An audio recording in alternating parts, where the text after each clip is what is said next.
የቅዱሳን ጸሎት አይጠቅመኝም በማለት እንኳን ብርቱ ኃጢአተኛ ነህ። ደፍሬ ነው የምናገረው። በቅቻለሁ በማለት አለመብቃትን የተመሰከረው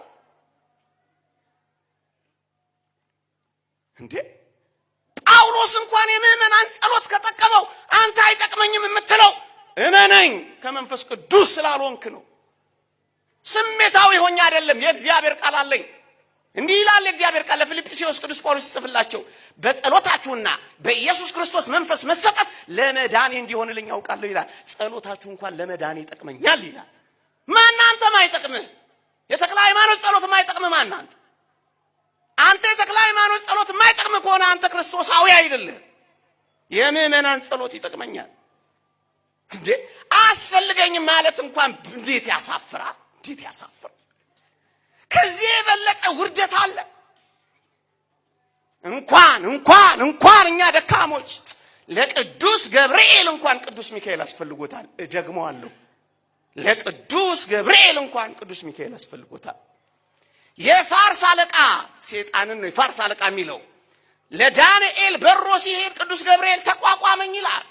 ሰራዊቱን ሰብስቦ ቅዱስ ገብርኤል ጋር ትንቅንቅ ጀመረ። ከዛስ ካለቃችሁ ከሚካኤል በቀር የሚያጸናኝ የለም አለ። ለቅዱስ ገብርኤል እንኳን ቅዱስ ሚካኤል አስፈልጎታል። ማን አንተ ሚካኤል አስፈልገኝ የምትል? አንዳንዶችን ሰምተናቸው ነበር፣ ልባችን እያዘነ ወዳችን እየተቃጠለ። እግዚአብሔር ይመልስልን እንጂ የሆነ መዝሙር ሊያጅቡ ገቡ አሉ። ሰምቼ ነው፣ እኔ አልነበርኩም። የት ነበርክ እንዳትሉ። ሲንግ ኢዝ ነሰሰርሊ ቢሊቪንግ የሚለው የ11ኛ ክፍል ቴክስቱ ወቅት ነው። የግድ መኖር የለብኝም ለማመን ነው። አላነበባችሁትም? ማየት የግድ ማመን ነው የሚል ሳይንስ ነው። መከራ እያበላ ደግሞ ተውት አሏችሁ። እኔ እንዲሁ ዝም ብዬ ለሰበር ነው ማወራው። ደግሞ መከራ እንዳታበሉኝ ሳይንስ አስተውን ብላችሁ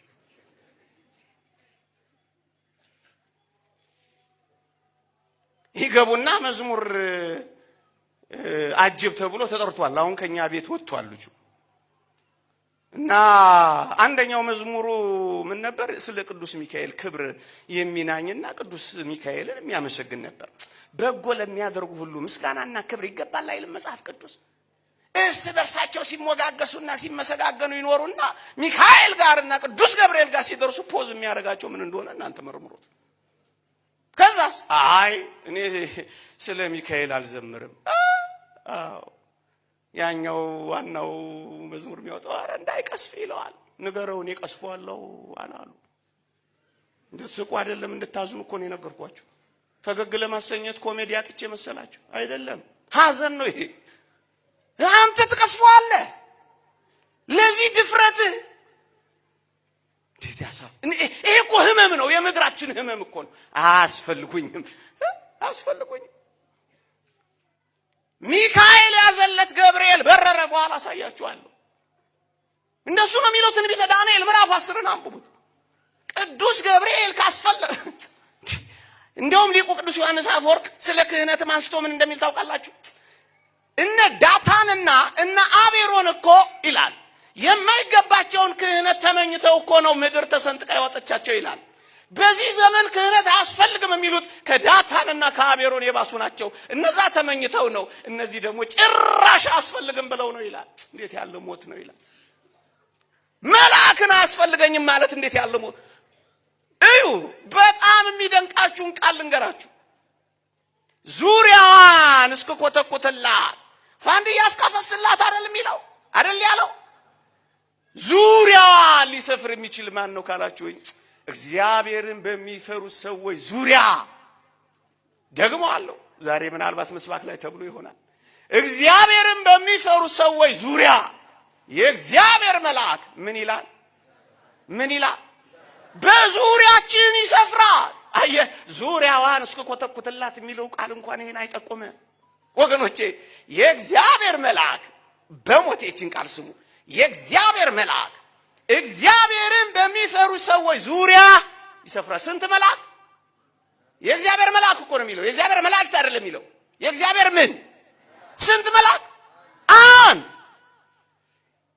መልአኩ አንድ ነው። ከዛስ እግዚአብሔርን በሚፈሩ ሰዎች ዙሪያ አንዱ መልአክ ይበቃናል ለኛ።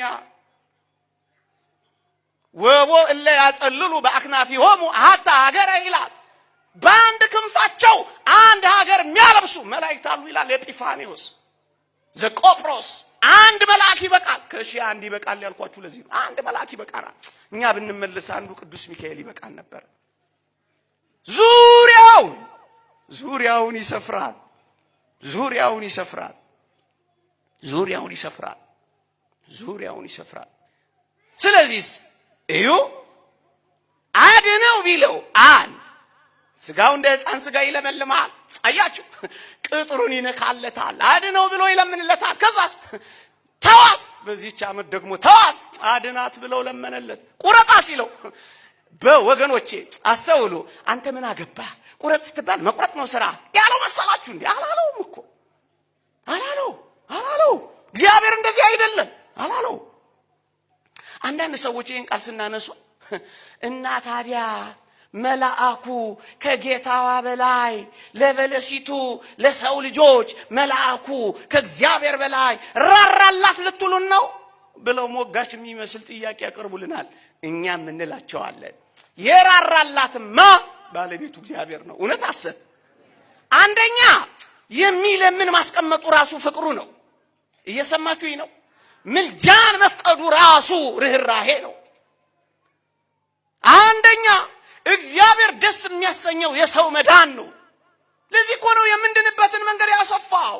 እግዚአብሔር ጽኑ ጨካኝ ይመስላችኋል? ብርቱ ጨካኝ ዳኛ ይመስላችኋል? አታስታውሷትም? የዚያች የሉቃስ ወንጌል ምዕራፍ 18 መበለቷን ሴት ምንድን ነው ያለው? ለዳኛው ሄዳ ፍረድልኝ እያለች ትነዘንዘዋለች። መበለት ናት። ባሏ ሞቷል። የምታስፈራራበት ባል የላትም። መበለት ናት። አርጅታለች። የምትማርክበት ውበት የላትም።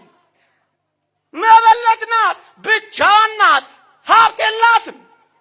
በምን ትማርካለች? ይህን ዳኛ በምን ትገዛዋለች? ይህን ጠበቃ ምንም የላትም። ግንስ ዘውትር ስለምትዘበዝበኝ እግዚአብሔርንም ባልፈራ ሰውንም ባላፍር ስለ ዝብዘባዋ ብዬ ፍርድላታለሁ አለ ይላል። እኔ እንደዚህ ጨካኝ ዳኛ ነኝን? ይላል እግዚአብሔር። ሀብት ባይኖርህ፣ ንብረት ባይኖርህ፣ ደምግባት ባይኖርህ፣ የምታስፈራራበት ነገር እንኳን ባይኖርህ እግዚአብሔር ሩሩህ ዳኛችን ነው፣ ይፈርድልናል። መዳናችንን ነው የሚያሰፋልን እኮ። ይወደናላ፣ ስለኛ ሞቷላ። ከኃጢአት በቀር ዘንበለ ኃጢአት በኃጢታ ለብቻዋ ከኃጢአት በቀር የቀመስነውን ሁሉ ቀምሷላ። ይራራልናል። አያችሁ፣ እሱ ነው የበለጠ ራርቶ ጠባቂ፣ ለማኝ፣ አድነው ባይ ያስቀመጠልን። ሁለተኛስ የራራውማ እግዚአብሔር ነው ብለን ደፍረን የምንናገረው ለምን እንደሆነ ታውቃላችሁ? እዩ ጌታዋ የበለሲቱን ፍሬ ፍለጋ ስንት ዘመን ነው የመጣው? ስንት ዓመት? 3። መልአኩ ግን በዚህች ዓመት ደግሞ ተዋት አይደል ያለው? ያኛው 3 ዓመት ነው የታገሰው። ጠባቂዋ ግን ስንት ዓመት ነው ያስጨመረው?